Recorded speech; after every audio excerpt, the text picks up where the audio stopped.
গান্ধীর উপর মিথ্যা মামলা প্রত্যাহার করতে হবে। রাহুল গান্ধীর উপর মিথ্যা মামলা প্রত্যাহার করতে হবে। ভারত জুড়ে দিকে দিকে কংগ্রেস মোদী সরকার নির্বাচন, বিজেপি সরকার নির্বাচন, মোদী সরকার হুঁশিয়ার।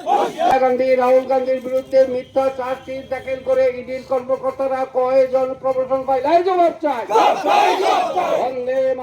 করতে গিয়ে এখন পর্যন্ত বিজেপি আসার আগ পর্যন্ত আমি ভারতবর্ষে যা দেখেছি, তাই এই অংশের মানুষের কাছে আজকে যারা সমবেত হয়েছেন কৈলাসহর সুধী সুনাগরিক বৃন্দের কাছে আমার আহ্বান থাকবে, আসুন আমরা সবাই মিলে চার্জশিট প্রদান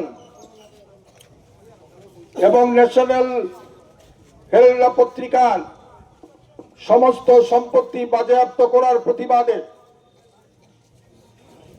গতকাল গোটা ভারতবর্ষে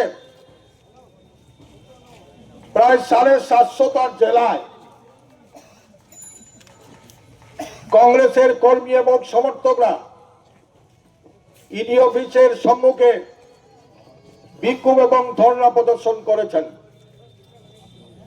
এবং ষড়যন্ত্রমূলক ইডি কর্তৃক রাহুল গান্ধী এবং সোনিয়া গান্ধীর বিরুদ্ধে যে চার্জশিট প্রদান করা হয়েছে সেই চার্জশিটকে প্রত্যাহার করে মিথ্যা মামলা দিয়ে যাতে আমাদের জাতীয় নেতাকে কলুষিত করা না হয়, তার জন্য গোটা ভারতবর্ষের রাস্তায় কংগ্রেস কর্মী এবং সমর্থকরা ঝাঁপিয়ে পড়েছেন।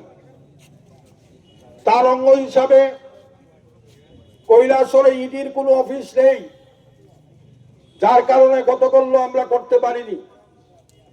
আজকে কেন্দ্রীয় সরকারের এই ভারতীয় ডাকঘরের সম্মুখে কেন্দ্রীয় অফিসের সামনে আমাদের প্রিয় নেতা বিরোধী শিরার নেতৃত্বে আমরা বিক্ষোভ এবং সমাবেশ সেখানে অনুষ্ঠান করতে যাচ্ছি।